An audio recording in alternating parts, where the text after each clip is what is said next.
আল্লাহর বান্দাগণ, বান্দাদের প্রতি আল্লাহর অন্যতম অনুগ্রহ ও দয়া হল তিনি দিন ইসলামে এমন সব ইবাদত শরীয়ত সিদ্ধ করেছেন যাতে রয়েছে উত্তম সওয়াব, বিরাট প্রতিদান, আত্মার পরিশুদ্ধি ও শারীরিক সুস্থতা। আপনারা জেনে রাখুন যে মহাজ্ঞানী ও প্রজ্ঞাময় আল্লাহ কর্তৃক বান্দাদের ওপর ফরজকৃত একটি গুরুত্বপূর্ণ বিধান হল সিয়াম। এ মর্মে আল্লাহ বলেন, হে মুমিনগণ, তোমাদের ওপর সিয়াম ফরজ করা হয়েছে যেভাবে ফরজ করা হয়েছিল তোমাদের পূর্ববর্তীদের ওপর, যাতে তোমরা তাকওয়ার অধিকারী হতে পারো। সূরা আল বাকারা ১৮৩। এই গুরুত্বপূর্ণ আয়াতে দয়াময় আল্লাহ ঈমানদারদেরকে আহ্বান করে বিভিন্নভাবে তাদেরকে এই ইবাদতের মর্যাদার কথা স্মরণ করিয়ে দিয়েছেন। তন্মধ্যে আল্লাহ তাআলা এই ইবাদতকে আমাদের পূর্ববর্তী সকল উম্মতের ওপর ফরজ করেছেন। আর এতে রয়েছে এই ইবাদতকে ধারণ করার প্রতি উৎসাহ, তার ফজিলত ও মর্যাদার প্রতি জোরদান, তা আদায়ে অগণিত কল্যাণ লাভের প্রতি ইঙ্গিত এবং সিয়াম ও সিয়াম পালনকারীর প্রতি আল্লাহর ভালোবাসার প্রমাণ। এজন্য তিনি এটাকে সকল উম্মতের ওপর ফরজ করেছেন, যেন তারা এর বরকত ও প্রতিদান অর্জন করতে পারে। আল্লাহ তাআলা বান্দার ওপর সিয়াম ফরজের কারণ হিসেবে তাকওয়াকে নির্ধারণ করেছেন, আর তার তাকওয়া অবলম্বন করা আমাদের ও আমাদের পূর্ববর্তীদের প্রতি তার উপদেশ। মহান আল্লাহ বলেন, আসমানে যা আছে ও জমিনে যা আছে সব আল্লাহরই, আর তোমাদের পূর্বে যাদেরকে কিতাব দেওয়া হয়েছে তাদেরকে এবং তোমাদেরকে আমি নির্দেশ দিয়েছি যে তোমরা আল্লাহর তাকওয়া অবলম্বন করো। সূরা আন-নিসা ১৩১। নিঃসন্দেহে মহাগ্রন্থ আল কুরআনের অসংখ্য আয়াতে আলোচিত হয়েছে যে একমাত্র মুত্তাকিদের থেকেই তাদের সৎ আমলগুলো কবুল করা হবে ও পরকালে তারাই মুক্তি পাবে। যেহেতু সিয়াম তাকওয়া অর্জনের অন্যতম মাধ্যম, তাই তিনি পূর্ববর্তী ও পরবর্তী সকল বান্দাদের ওপর এটাকে ফরজ করেছেন। এ থেকে সজাগ বান্দাদের নিকট এই ইবাদতের মহত্ব স্পষ্ট হয়, যেটাকে প্রজ্ঞাময় আল্লাহ ইসলামের অন্যতম স্তম্ভ বানিয়েছেন।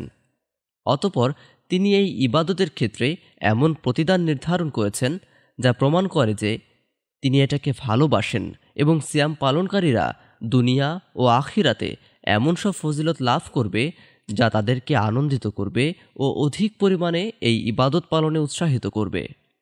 একটি বরকতময় হাদিসে কুদসিতে এ সকল ফজিলতের কতিপয় উন্মোচিত হয়েছে, যা রাসূল সাল্লাল্লাহু আলাইহি ওয়াসাল্লাম আল্লাহ তাআলা থেকে বর্ণনা করেছেন।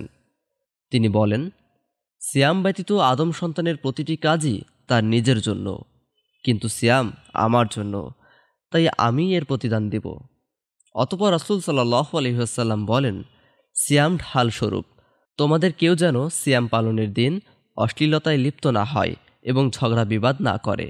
যদি কেউ তাকে গালি দেয় অথবা তার সঙ্গে ঝগড়া করে, তাহলে সে যেন বলে, আমি একজন সিয়াম পালনকারী, যার কবজায় মুহাম্মাদের প্রাণ, তার শপথ।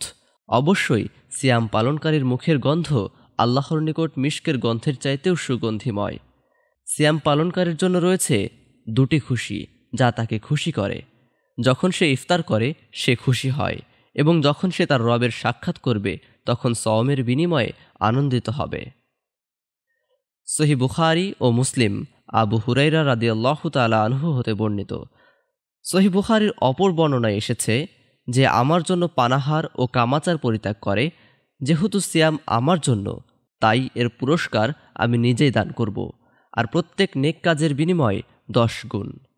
সহিহ মুসলিমের অপর বর্ণনায় এই হাদিসের অর্থ ও ব্যাখ্যা এসেছে, আদম সন্তানের প্রত্যেক সৎকর্ম কয়েক গুণ বর্ধিত করা হয়।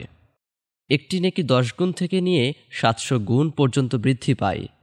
মহান আল্লাহ বলেন, কিন্তু সওম ছাড়া, কেননা তা আমার জন্য, আর আমি নিজেই তার পুরস্কার দিব, যে পানাহার ও কাম প্রবৃত্তি আমার উদ্দেশ্যেই বর্জন করে। এখানে আল্লাহ তাআলা সংবাদ দিয়েছেন যে সিয়াম পালনকারীর সওয়াব 10 গুণ থেকে 700 গুণের মধ্যে সীমাবদ্ধ নয়, বরং তিনি তাকে গোপনে অগণিত প্রতিদান দান করবেন। কেননা সিয়াম পালনকারী তার ইবাদতকে গোপন রেখেছিল তার রবের প্রতি একনিষ্ঠ হয়ে, তার সন্তুষ্টির লক্ষ্যে, সওয়াবের আশায় ও তার শাস্তির ভয়ে। তার নিয়তের মাঝে কোনো লৌকিকতার মিশ্রণ ছিল না, এবং সে দুনিয়ার কিছু পাওয়ার আশাও করেনি যে মানুষেরা তার প্রতি আকৃষ্ট হবে বা তার প্রশংসা করবে। সুতরাং ওই ইবাদতটির ব্যাপারে আপনাদের ধারণা কি যে ইবাদত ও তার সওয়াবকে আল্লাহ তাআলা নিজের দিকে সম্মানসূচক সম্বন্ধযুক্ত করেছেন? এ হাদিসে সিয়ামের যেসব ফজিলত বর্ণিত হয়েছে তার একটি হলো এটি ঢাল স্বরূপ, তথা সিয়াম পালনকারীর জন্য জাহান্নাম হতে রক্ষা কবচ। কেননা জাহান্নাম, আল্লাহ তাআলা আমাকেও আপনাদেরকে তা থেকে রক্ষা করুন, প্রবৃত্তি দ্বারা বেষ্টিত, আর পরিতৃপ্তিতে প্রবৃত্তি জেগে ওঠে। সিয়াম পালনকারী প্রবৃত্তিকে বর্জন করে তার শয়তান ও নফসে আম্মারাকে দুর্বল করার জন্য। সুতরাং সে তার রবের অবাধ্য হয় না, ফলে সে যেন এর মাধ্যমে পাপ থেকে বেঁচে থাকল। তাই সিয়াম তার জন্য দুনিয়াতে আল্লাহর অবদ্ধতা থেকে ঢালস্বরূপ ও পরকালে জাহান্নাম থেকে ঢালস্বরূপ। এ হাদিসে উল্লেখিত আরেকটি ফজিলত হল সিয়াম পালনকারীর মুখের গন্ধ আল্লাহর নিকট মিশকের চাইতেও সুগন্ধিময়। মুখের গন্ধ বলতে সিয়াম পালনকারীর পেট খালি থাকার কারণে তার মুখ থেকে যে গন্ধ বের হয় তা উদ্দেশ্য। আর এটি দুনিয়াতে মানুষের নিকট অপছন্দনীয়, কিন্তু তা আল্লাহর নিকট প্রিয়, কেননা তা আল্লাহর আনুগত্য ও তার সন্তুষ্টি লাভের লক্ষ্যে উদ্গত। যেমনভাবে কিয়ামতের দিন শহীদের থেকে রক্ত প্রবাহিত হতে থাকবে, তার রং হবে রক্তের, কিন্তু ঘ্রাণ হবে মিশকের। হাদিসটিতে উল্লেখিত আরেকটি ফজিলত হল সিয়াম পালনকারীর ইফতারের সময় ও তার রবের সাথে সাক্ষাতের সময় আনন্দ লাভ। ইফতারের সময় আনন্দ, কেননা মানুষ স্বভাবত তার প্রয়োজনীয় আহার, পানীয় ও সহবাসের প্রতি আকৃষ্ট। তাই যখন তাকে একটা নির্দিষ্ট সময় পর্যন্ত তা থেকে নিষেধ করা হয়, অতঃপর তার জন্য তা বৈধ করা হয়, তখন তাতে সে আনন্দিত হয়, বিশেষ করে অতি প্রয়োজনের মুহূর্তে। সুতরাং দ্রুত ইফতার করা যা আল্লাহর নিকট প্রিয়, এবং এ কারণে বান্দার প্রতিদান লাভের আনন্দটা কেমন। আর সিয়াম পালনকারীর তার রবের সাথে সাক্ষাতের সময়ের আনন্দ, এটা এজন্য যে কিয়ামতের দিন কঠিন প্রয়োজনীয় মুহূর্তে মহান আল্লাহর পক্ষ হতে গচ্ছিত মহাপুরস্কার সে অর্জন করবে। হাদিসে কুদসিতে বলা হয়েছে, কিন্তু সওম ছাড়া, কেননা তা আমার জন্য, আর আমি নিজেই তার পুরস্কার দেব। কেননা এর অর্থ হলো কেউ সিয়াম পালনকারীর নেকি কিসাস বা অন্য কোনো কারণে নিতে পারবে না, বরং সিয়াম পালনকারীকে তার পূর্ণ প্রতিদান দেওয়া হবে, এমনকি সে জান্নাতে প্রবেশ করে তার প্রতিদান ভোগ করবে। সিয়ামের আরেকটি ফজিলত হল সিয়াম পালনকারীর জন্য জান্নাতের একটি নির্দিষ্ট দরজা রয়েছে, যা দিয়ে অন্য কেউ প্রবেশ করতে পারবে না। রাসূল সাল্লাল্লাহু আলাইহি ওয়াসাল্লাম এর সুসংবাদ দিয়ে বলেন, জান্নাতে রাইয়ান নামক একটি দরজা আছে। এ দরজা দিয়ে কিয়ামতের দিন সওম পালনকারীরাই প্রবেশ করবে, তাদের ছাড়া আর কেউ এই দরজা দিয়ে প্রবেশ করতে পারবে না। তাদের প্রবেশের পরই দরজা বন্ধ করে দেওয়া হবে, যাতে এ দরজা দিয়ে আর কেউ প্রবেশ না করে। সহিহ বুখারী ও মুসলিম, সাহল বিন সাদ রাদিয়াল্লাহু তাআলা আনহু হতে বর্ণিত।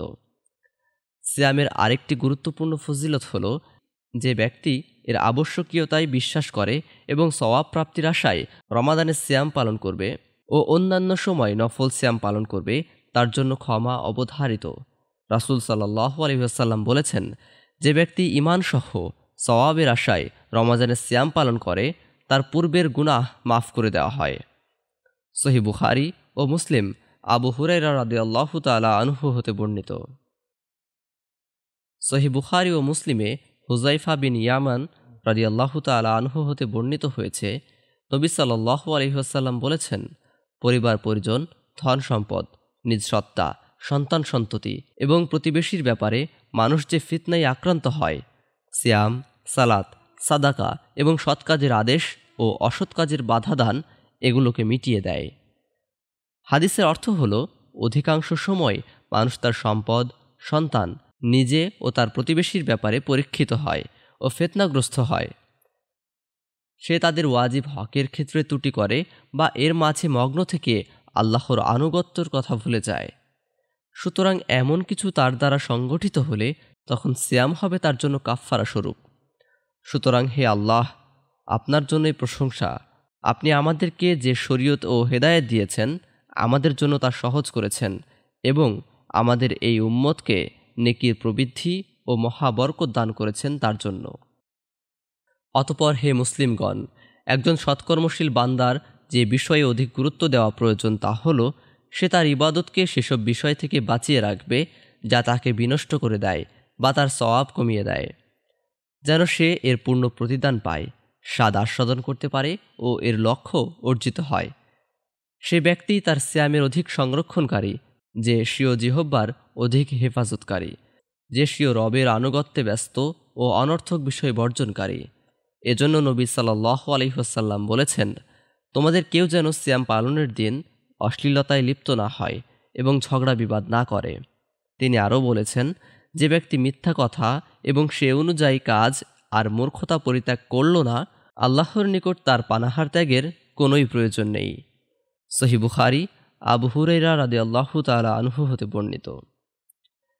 এ হাদিস থেকে সুস্পষ্টভাবে প্রমাণিত হয় যে আল্লাহ তাআলা সিয়াম পালনকারী থেকে শুধুমাত্র বৈধ বিষয় তথা আহার, পানীয় ও সহবাস বর্জন চাননি, বরং তিনি চান যে সে সব ধরনের সত্য বর্জিত হারাম কথা, যেমন মিথ্যা সাক্ষ্য দেওয়া, মিথ্যা বলা, গীবত ও পরনিন্দা চর্চা করা ইত্যাদি পরিত্যাগ করবে।